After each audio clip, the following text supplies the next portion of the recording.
اعوذ باللہ من الشیطان الرجیم بسم اللہ الرحمن الرحیم۔ السلام علیکم ورحمۃ اللہ وبرکاتہ۔ سامعین کرام، آج کی اس ویڈیو میں ہم آپ کو ایک ایسے درخت کے بارے میں بتانے جا رہے ہیں، وہ درخت جو حضور صلی اللہ علیہ وآلہ وسلم کے پاس خود چل کر آیا اور درود و سلام پیش کیا۔ اس مقدس اور بابرکت درخت کے بارے میں جاننے کے لیے ویڈیو کو آخر تک ملاحظہ فرمائیں، اور اگر ابھی تک آپ نے اس چینل کو سبسکرائب نہیں کیا تو براہ کرم اس کو سبسکرائب کر لیں۔ سامعین کرام، رسول خدا صلی اللہ علیہ وآلہ وسلم اللہ کے محبوب ترین نبی تھے۔ آپ صلی اللہ علیہ وآلہ وسلم کی شان نبوت یہ تھی کہ آپ سرکار صلی اللہ علیہ وآلہ وسلم جہاں سے گزرتے انسان اور غیر انسانی قوتیں بھی آپ صلی اللہ علیہ وآلہ وسلم پر درود اور سلام بھیجا کرتی تھی۔ یہ اللہ کریم کی اپنے محبوب نبی صلی اللہ علیہ وآلہ وسلم سے محبت کا اظہار ہے کہ اللہ خود اپنی مخلوقات کو بھی اس کی ہدایت فرمائے، لیکن انسان ایسا نہ قدرہ اور کج فہم ہے کہ وہ اللہ کی اس ہدایت پر عمل کی بجائے درود و سلام پر بحث شروع کر دیتا ہے۔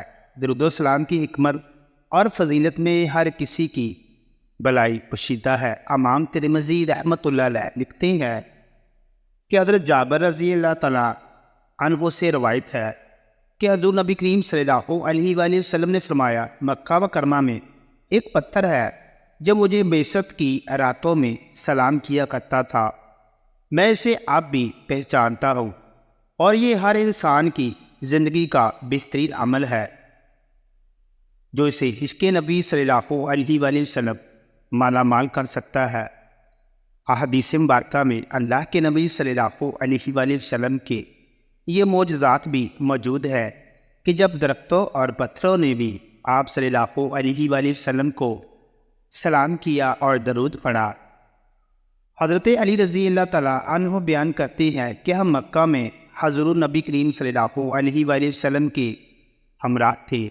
آپ صلی اللہ علیہ وآلہ وسلم مکہ کے گرد و نواح میں گئے تو راستے میں جو پتھر اور درخت آپ صلی اللہ علیہ وآلہ وسلم کے سامنے آتا تو وہ کہتا، السلام علیکہ یا رسول اللہ، یا رسول اللہ، آپ پر سلام ہو۔ پتھروں اور پہاڑوں کی جانب سے رسالت مآب صلی اللہ علیہ وآلہ وسلم کی خدمت میں سلام کو امام بہقی رحمۃ اللہ علیہ نے روایت کیا ہے کہ حضرت عباد رضی اللہ تعالیٰ عنہ بیان کرتے ہیں کہ میں نے حضرت علی رضی اللہ تعالیٰ عنہ کو فرماتے ہوئے سنا، میں نے دیکھا کہ میں حضور نبی اکرم صلی اللہ علیہ وآلہ وسلم کے ساتھ فلاں وادی میں داخل ہوا تو آپ صلی اللہ علیہ وآلہ وسلم جس بھی پتھر یا درخت کے پاس سے گزرتے تو وہ کہتا، السلام علیکہ یا رسول اللہ، یا رسول اللہ، آپ صلی اللہ علیہ وآلہ وسلم پر سلام ہو۔ اور میں یہ تمام سن رہا تھا۔ اردن کے شمالی صحرا میں ایک درخت ایسا بھی ہے جو گزشتہ 1400 سال سے آج بھی ہرا بھرا ہے، اور اس کے بارے میں بتایا جاتا ہے کہ یہ اس درخت کے نیچے نبی کریم صلی اللہ علیہ وآلہ وسلم نے آرام فرمایا تھا۔ اس درخت کی ارد گرد سینکڑوں کلومیٹر تک کوئی درخت یا پودا نہیں ہے، اور یہ درخت تنہا صحرا میں کھڑا ہے، جس بات کا ثبوت ہے کہ اللہ نے اس درخت کو آج بھی قائم رکھا ہے۔ اس درخت کو جو اعزاز حاصل ہے وہ کسی اور درخت کو نہیں، جس کی وجہ سے اسے صحابی درخت بھی کہا جاتا ہے، اور یہ اللہ کی قدرت ہے کہ یہ درخت صدیاں گزر جانے کے بعد بھی صحیح سلامت ہے۔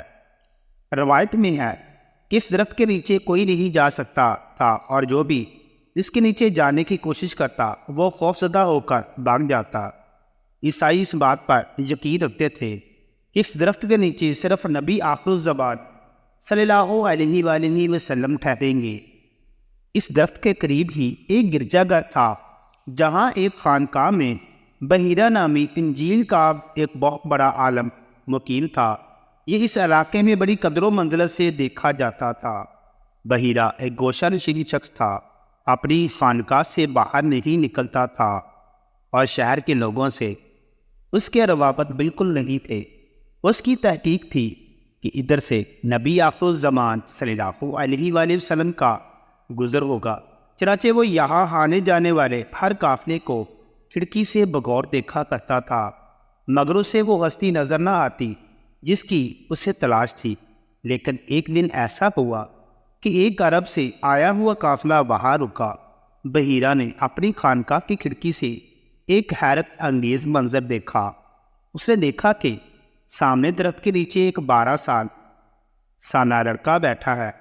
درخت کی شاخیں اسے دھوپ سے بچانے کے لیے اس پر جھکی جا رہی ہیں، اور جب وہ لڑکا اٹھ کر دھوپ میں گیا تو بادل کا ایک ٹکڑا اس پر سایہ فگن ہو گیا۔ سالہ سال کی تحقیق اور اس علم کے مطابق اسے اسی دن اور اسی ہستی کا انتظار تھا۔ وہ بڑی تیزی سے اپنی خانقاہ سے باہر نکلا اور قافلے میں گھس گیا۔ قافلے کے تمام لوگ اپنے اپنے کاموں میں مصروف تھے۔ بحیرہ ان لوگوں سے مخاطب ہوا، آپ لوگ خانقاہ تشریف لے چلیں، میری طرف سے آپ تمام لوگوں کی دعوت ہے اور کھانے کا اہتمام کیا گیا ہے۔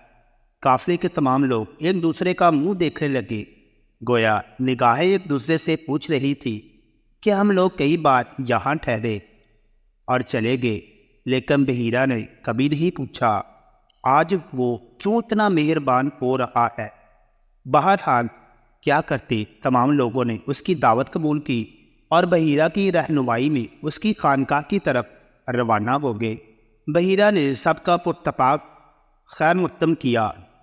حضرت عبداللہ بن عمر رضی اللہ تعالیٰ عنہ نے فرمایا کہ ہم لوگ رسول اللہ صلی اللہ علیہ وآلہ وسلم کے ساتھ ایک سفر میں تھے۔ ایک اعرابی آپ کے پاس آیا، آپ نے اس کو اسلام کی دعوت دی۔ اس اعرابی نے سوال کیا کہ کیا آپ کے نبوت پر کوئی گواہ بھی ہے؟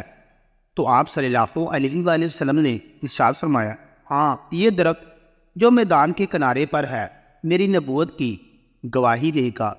چنانچہ آپ صلی اللہ علیہ وآلہ وسلم نے اس درخت کو بلایا اور وہ فوراً ہی زمین چیرتا ہوا اپنی جگہ سے چل کر بارگاہ اقدس میں حاضر ہوا، اور اس نے آواز بلند 3 مرتبہ آپ کی نبوت کی گواہی دی۔ پھر آپ صلی اللہ علیہ وآلہ وسلم نے اس کو ارشاد فرمایا تو وہ درخت زمین میں چلتا ہوا اپنی جگہ پر چلا گیا۔ بعض علماء نے اس حدیث میں یہ روایت بھی تحریر فرمائی ہے کہ اس درخت نے بارگاہ اقدس میں آ کر السلام علیکہ یا رسول اللہ کہا۔ عربی یہ معجزہ دیکھتے ہی مسلمان ہو گیا اور جوش عقیدت میں عرض کیا کہ یا رسول اللہ صلی اللہ علیہ وآلہ وسلم، مجھے اجازت دیجیے کہ میں آپ کو سجدہ کروں۔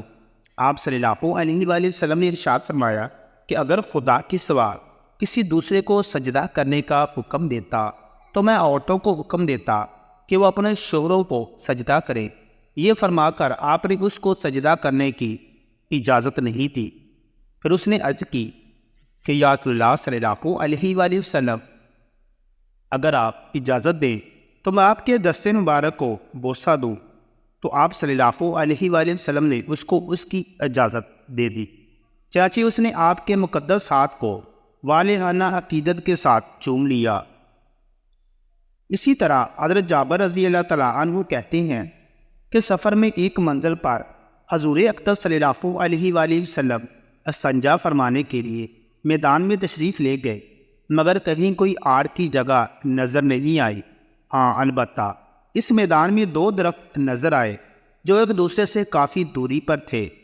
آپ صلی اللہ علیہ وآلہ وسلم نے ایک درخت کی شاخ پکڑ کر چلنے کا حکم دیا تو وہ درخت اس طرح آپ کے ساتھ ساتھ چلنے لگا جس طرح مہار والا اونٹ مہار پکڑنے والے کے ساتھ چلنے لگتا ہے۔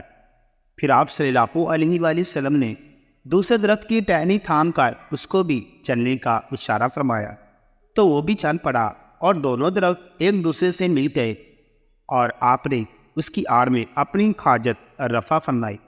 اس کے بعد آپ صلی اللہ علیہ وآلہ وسلم نے حکم دیا تو وہ دونوں درخت زمین چیرتے ہوئے چل پڑے اور اپنی اپنی جگہ پر پہنچ کر جا کھڑے ہوئے۔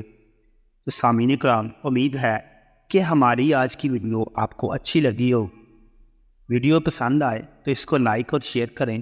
مزید اسی طرح کی ویڈیوز دیکھنے کے لیے ہمارے چینل کو سبسکرائب کریں۔ جزاک اللہ خیرہ۔